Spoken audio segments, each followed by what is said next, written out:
These are 5 sailboats that have carried couples around the world, through hurricanes, across oceans, and into retirement dreams that most people only talk about.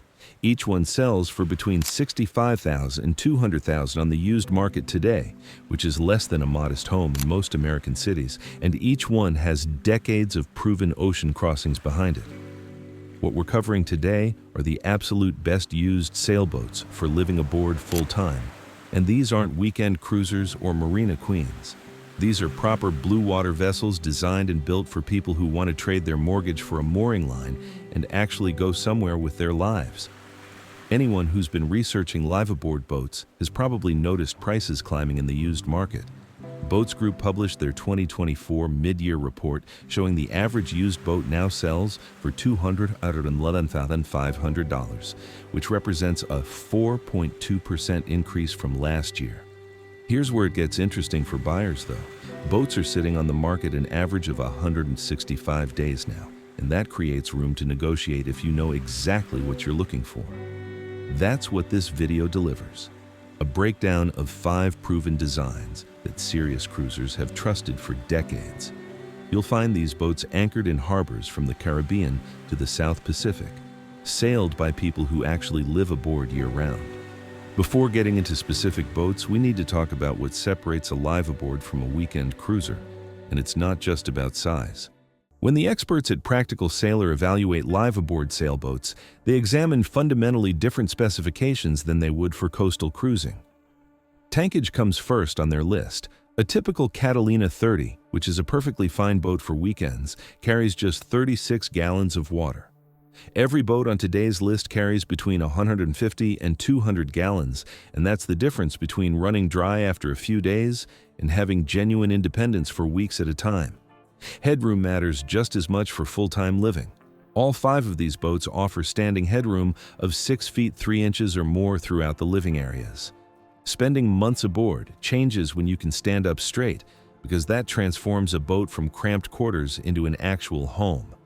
The galley tells you whether someone designed for weekenders or Liveaboards. These aren't boats where you heat up canned soup on a single burner. We're talking about functional kitchens where you can actually cook real meals every day. Ventilation becomes critical when you're living in the tropics, which is where most Liveaboards end up at least part of the year. Multiple hatches, opening ports, and door aid vents make the difference between comfortable and unbearable. But here's the thing, there's another distinction that matters just as much, and that's the difference between a coastal cruiser and a true blue water boat. Steve Madden of M Yacht Services put it bluntly when he said there's a huge difference between a coastal cruiser and a proper offshore boat. For local cruising, a boat with double wheels, a large cockpit, and a swim platform is terrific fun, but not for offshore. Blue water boats feature smaller protected cockpits, heavier displacement, reinforced ports, and something called a capsize screening value below 2.0. which is a mathematical formula that predicts how a boat will behave in extreme conditions. Every boat on this list meets those criteria. These aren't theoretical choices either. They're proven by circumnavigations, ocean crossings, and thousands of sea miles logged by real owners. Let's count them down, starting at number 5. Number 5 is the Hylas 44, a boat that one of the most experienced delivery skippers in America knows better than almost anyone.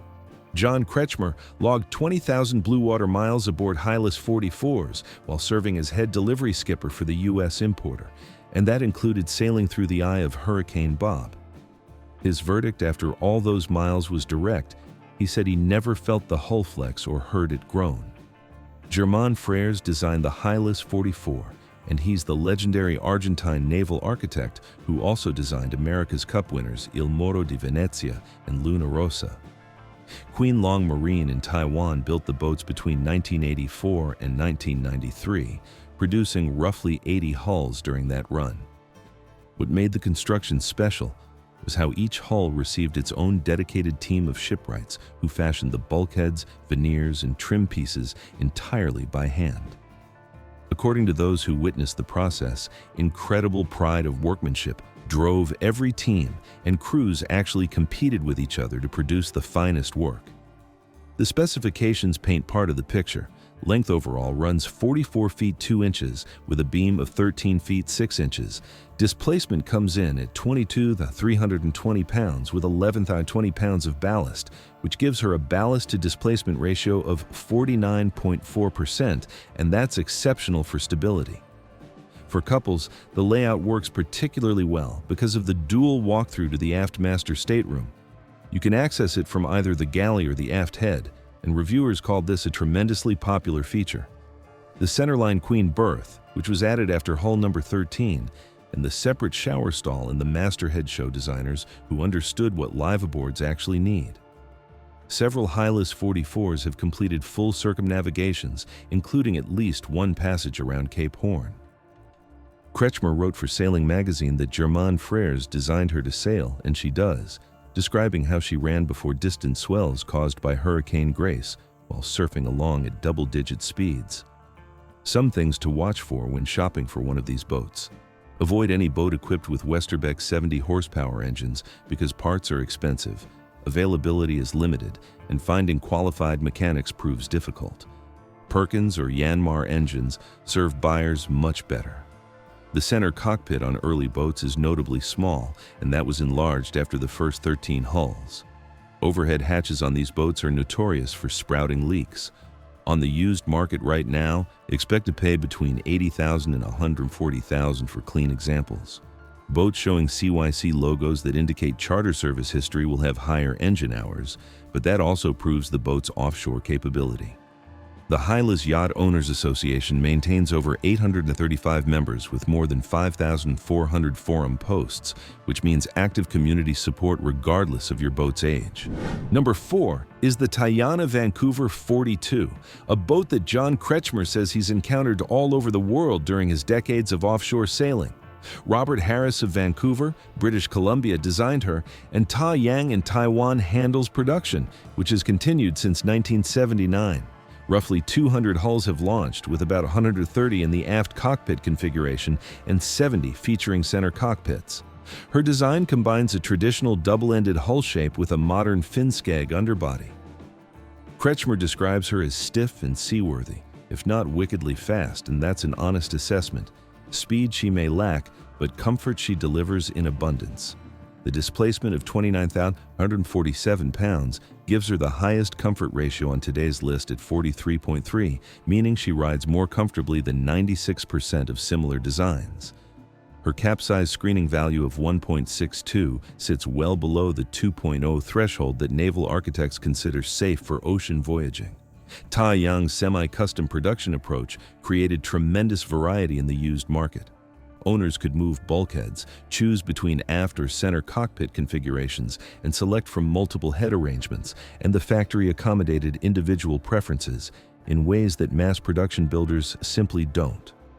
What every Vancouver 42 shares is the trademark Taiwanese joinery, which features vertical spruce staving with solid teak trim and varnished teak and holly cabin soles. Cruising World describes the workmanship as exquisite. The proof shows up in actual passages. Sailing vessel Condu completed a 4.5-year circumnavigation that finished in 2019 with a family aboard their 30-year-old Tayana 42. The owner's manual states it plainly.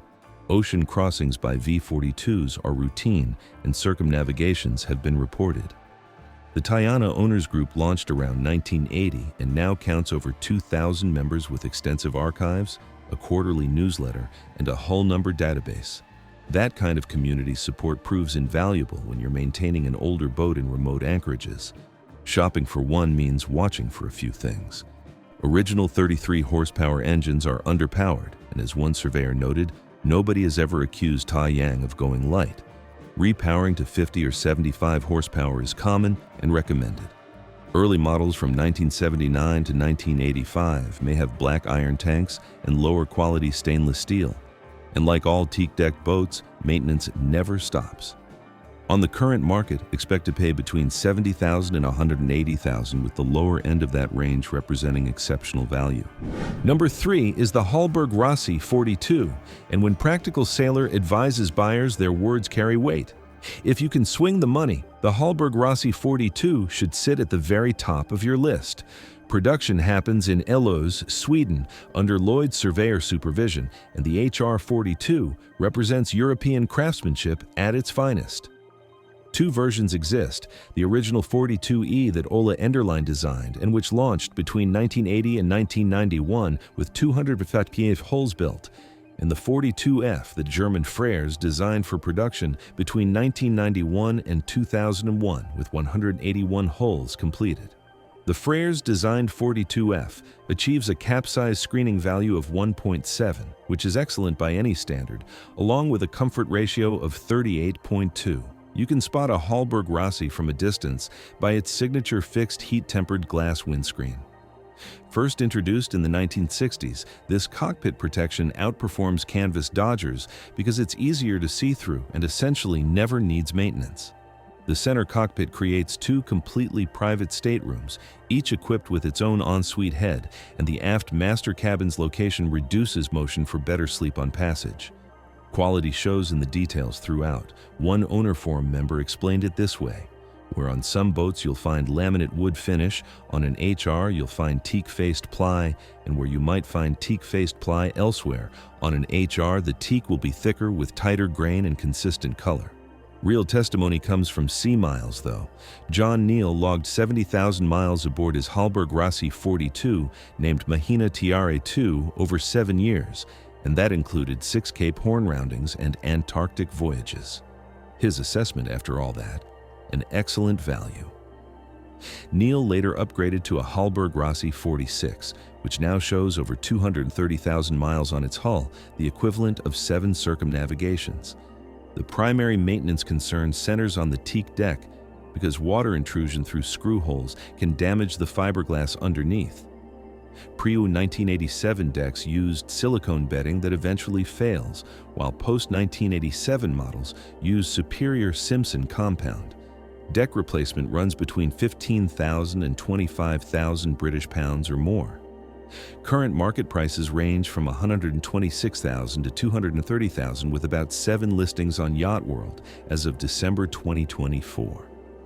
Most of these boats are located in Europe, which means currency fluctuation affects the final price in US dollars. Number 2 is the Pacific Seacraft 37, a boat that carries almost mythical status among serious offshore sailors. And here's why that reputation is deserved. This is the only design Bill Kreulock created, not to please anyone but himself. Kreulock earned legendary status as a British-American designer who logged 8 years cruising the Atlantic and Pacific before he ever started designing boats professionally. All of that accumulated offshore wisdom poured into this 37-footer. His guiding principle was simple. Crew fatigue is the major enemy of seaworthiness. Every design decision follows from that single idea. The canoe stern parts following seas, which Robert Perry humorously calls the Moses effect, while the narrow 10-foot 10-inch beam creates an easy motion that won't exhaust you over thousands of miles. From the outside, she looks like a traditional, even small boat. Step below, and 6 feet 4 inches of headroom surprises everyone who visits. Construction quality earned recognition twice as one of America's 100 best products by Fortune magazine. Each hull carries ABS certification and CE approval for unlimited offshore use. The molded bulwark hull-to-deck joint gets sealed with 3M 5200 and through-bolted with stainless fasteners, creating what owners describe as strong and dry with no reported leak issues. Bill Meanley's 300-mile passage from San Diego to the Marquesas showed what the boat delivers. His words were direct.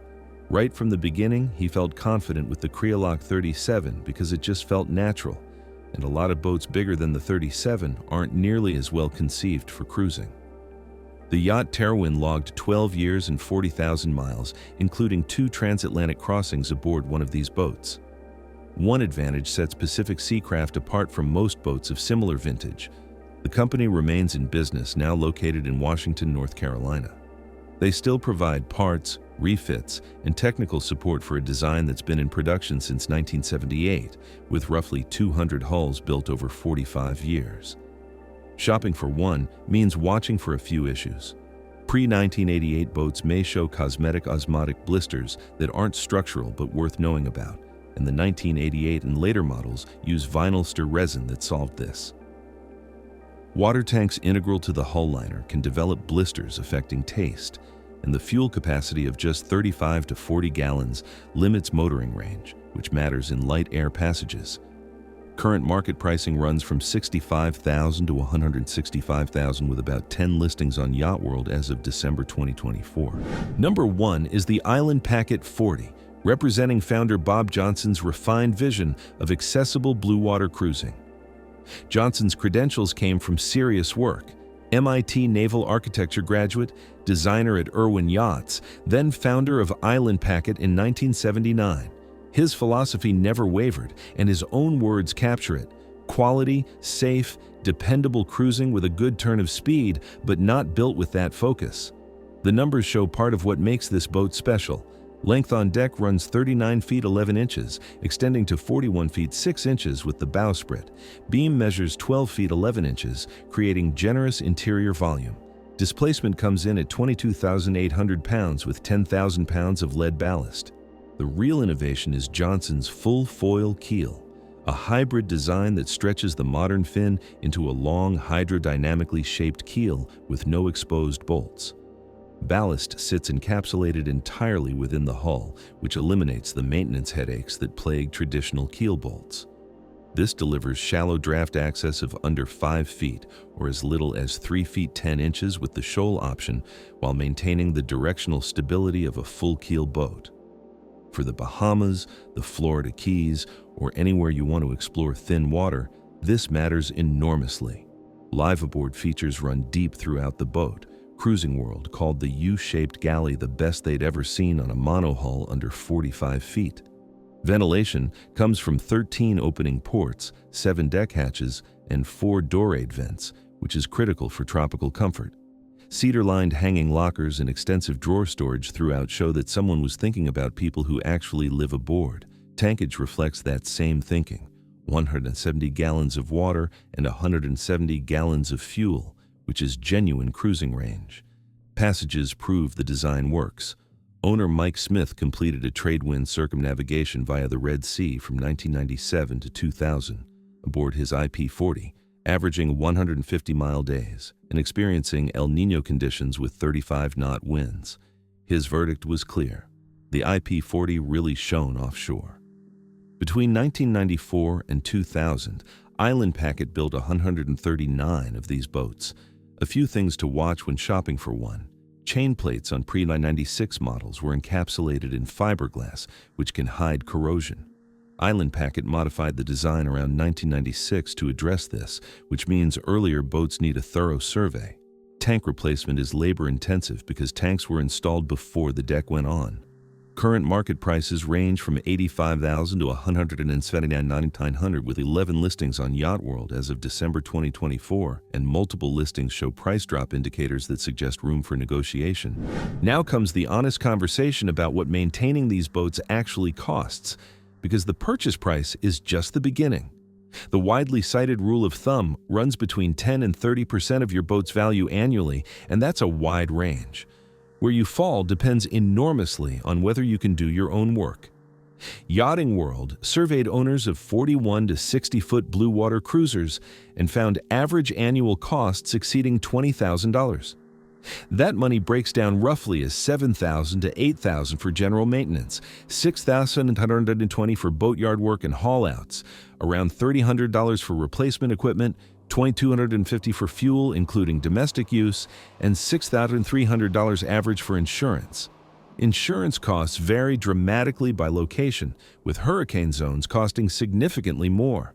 Marina costs run anywhere from $400 to $390 per month, depending on where you are. One full-time cruising couple who goes by Money for Mangoes reported actual spending of $5,597 per month, which works out to $67,164 per year, and that was against their original target of $4,700 monthly.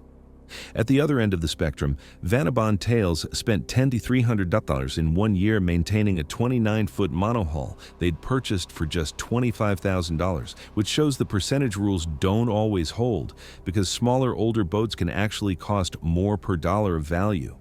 The key insight comes from experienced cruiser Anna Black, who advises doing as much as you can yourself and being very strict about your preventative maintenance regime. And that's the list: 5 sailboats that earned their reputations through decades of proving grounds rather than marketing campaigns. The Island Packet 40 suits shallow water cruising and represents the strongest American manufacturer with factory support still available. The Pacific Seacraft 37 delivers Bill Creolock's genius in a manageable size, also with ongoing factory support. The Hallberg-Rassy 42 offers unmatched Swedish craftsmanship and holds its resale value better than almost anything else on the water. The Tayana Vancouver 42 provides exceptional interior customization and comfort at accessible prices, and the Hylas 44 combines Germain Frere's design excellence with construction quality that survives hurricanes. All 5 share the attributes that matter: capsize screening values below 2.0, standing headroom exceeding 6 feet 3 inches, tankage supporting extended independence, and owner communities providing decades of accumulated wisdom. The Liveaboard community keeps growing too. Data from the UK shows 25% of vessels on the water are now Liveaboards, up from 15% in 2011, and perhaps most surprisingly, 74% of those owners have never owned a house. The path from land-based living to life on the water is more traveled than most people realize. In the current market, with boats spending longer on listings and price drop indicators appearing across brokerages, patient buyers can find well-maintained examples within reach. The dream of trading mortgage payments for mooring fees has never been more accessible. These 5 vessels prove that offshore capability and comfortable living quarters can exist in the same hull. They just require boats designed and built by people who understood the difference. If you found this useful, consider subscribing, and we'll see you in the next one.